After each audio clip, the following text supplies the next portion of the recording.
good. The fact that they're right here, they're local, we hope they be, responsive, be available to us. So that's a benefit, I feel. Yeah, I'm just a little gun shy because I don't want to get the city in another predicament like we did with the Benzingham Road project. That's the reason why I asked. Understandable. And this is one of those deals where they don't sub it out, they're gonna do it themselves, correct? They are the main contractor. I have not looked at the details, but I do believe they plan to do it themselves. Any more discussion? Yeah, just the other piece that I want to add for just discussion purposes, so just a recap on what the funding is. So Bear County awarded us CDBG funds with this project in the amount of $353,000. And then the M&S proposal for their services that you all approved was $34,400. So in our city budget this year, we only have $388,000 budgeted for the project. So just understand that all the bids came in higher than what we budgeted, but we talked about that previously. So we will have to amend our budget to accommodate the actual bid amount. So just keep that in mind. We're going to be short 403,760.45. We will be short, and that's just the construction. Not the engineering. Correct. So you're looking at 444,136.45, and that's putting in some 10% contingency in there. So we're going to be about $90,000 short in the budget. So we will have to amend that for the end of the year.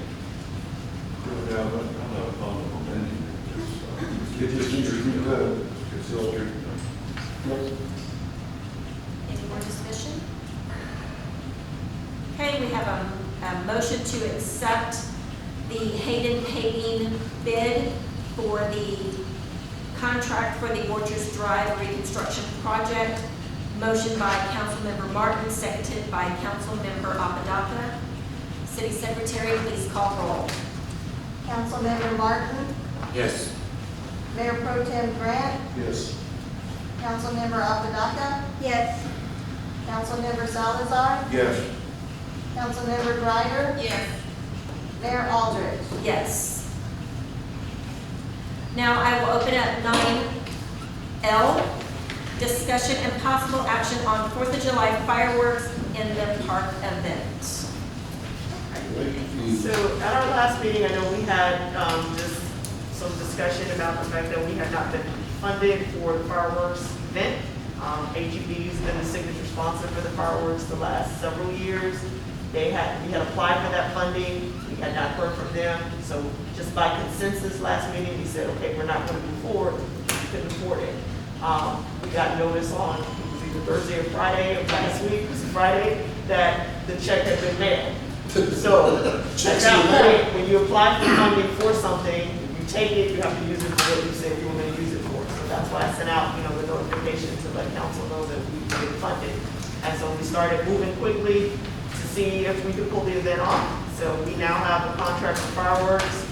We have vendor applications that are out for food vendors. We have secured a band, and we also have started receiving sponsorships. So I sent out emails just yesterday to all of our 2019 sponsors, and 3 have already agreed to sponsor. 1 personally delivered a check today. So I'm comfortable that we'll get the funding for the project. We have $20,000 in our budget right now for city festivals, 10 coming from AGB plus the additional sponsorships. Hopefully we will get most of that money back. Additionally, we will charge for parking at the event, which is not new. This is going to be the 3rd time that we've charged for parking. It's $5 a carload after 6. So if you come at 5, because the event is from 5 to 10, you get in free from 5 to 5:59.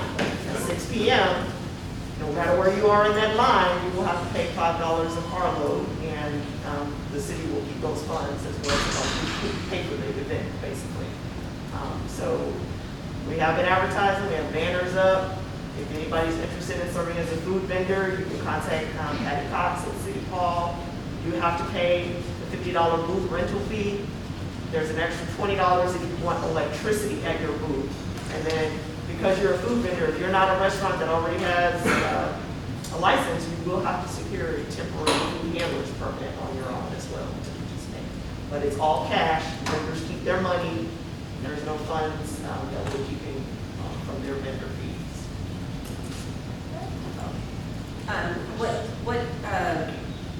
Those for schedule of events, what time would the fireworks show start? At 9:30. Morning, do we have anybody supplying beer booth or anything? No, sir. We do not have anybody with a liquor license so far. If anyone's interested, we reached out to the bars. They said they didn't make enough money the last time to do that, but if Senior Center wants to consider it, I know they've done it in the past, or if another organization wants to do that, we can do it. And we've been asked, are we having children's activities? We do not have any planned. We are looking for volunteers, so if there are any residents or a community group that wants to get together and run children's activities like they've done in the past, they've had games and, different little things. We don't have the staffing to do that. We're all going to be doing different tasks. So this is the opportunity for all of those community volunteers who are interested to step up and take that on if they'd like. This is where a Parks and Rec committee would come in handy. Exactly. Can't think. Weird. Is there any discussion?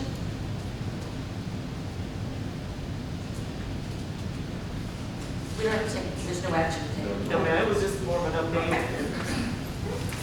All right, since we've done 10A and 11A, I will move to 12A, city manager announcements. And really, I don't have anything today with the exception of a couple of things. So the pool, for those who haven't heard, we are offering water fitness classes at the Kirby swimming pool every Tuesday at 6:30 p.m. And it's $5 donation upon arrival. And that's just so to pay the instructor for her participation. She is a licensed fitness instructor and she has insurance to provide the classes. The city is paying for the lifeguards to staff the classes. I heard the first class last week went pretty well. They had about 12 people. So we encourage you to participate in that. And then also, the pool is open every Tuesday through Sunday. Hours are posted on our website and outside in the glass case. And then we encourage everybody to come to the 4th of July event. But please remember that personal fireworks are banned in our city. So you should not be popping fireworks in your front yard, your backyard, or any other area. They are banned in the city limits. And then lastly, the city offices will be closed on that Monday, July 5th. That's all I have. Okay, thank you. 13A, request and announcements. Request by mayor and council members for items to be placed on future city council agendas and announcements on city events and community interests. Councilmember Salazar. I don't have anything to add to that part. I only want to send out my condolences to the family of Frank Gonzalez. Of course, all those old police officers were going by the wayside. He had passed away last week. I worked with him for over 15 years. Just as when you retire, it's like when you move on. I just want to send condolences to Frank Gonzalez family. That's all I have. Thank you. Councilmember Greider. Also, I would like to publicly give condolences to former Councilman Thomas Hernandez's family. Everybody by now probably has heard what happened, and we just want to, our thoughts and prayers are with his family. That's it. Mayor Pro Tem Grant. Condolences again to the Hernandez family. It was a horrible accident. And congratulations, Chief. We're going to do a good job. That's all I have. Councilmember Martin. I got 2 things. We all know how we get hammered over the streets. But today I went to city and talk to their public works director, try to learn what they do, and learn about the zipper machine, asphalt zipper. Wealth of information. I spent about 2 hours with him this morning. He showed me around the city, he showed me the process.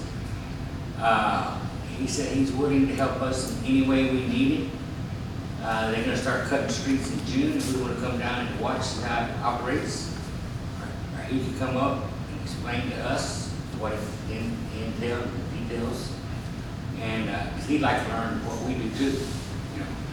But he just, a wealth of information. And, you know, first thing we gotta work on is get the crew.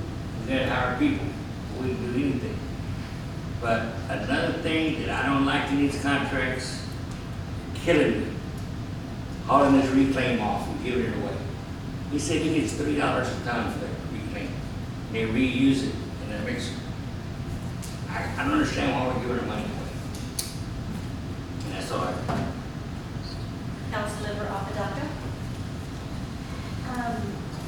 The animal shelter has an abundance of little guys and girls that want to come to your house. So if anybody is interested, don't forget about our animal shelter. And also, this Saturday, the Kirby Senior Center will be having their parking lot market day. It's from 8 a.m. to 3 p.m. The last time that we had it, we had a great time. It was really nice, lots of vendors, lots of things to look at and buy. So if you're not doing anything between 8 and 3, please stop by. And it's at the Senior Center parking lot. Thank you. All right, I would also like to express my condolences to the Hernandez family during this difficult time. Monique, can we see what it would take to put the stop sign back at Telegraph and Swan? Just then you put it up, it's already dedicated, it just disappeared. Well, I have to look at the ordinance and see if it's in there. And I know at one time, a long, long time ago, that there was a stop sign at Gaiety and Cinderella. People absolutely blow through that intersection. And it's got a little bit more. Now the dip's gone. I would like to see stop, what it would take to put stop signs at those two places. And I was thinking about the citizenship award that Mrs. Clay was talking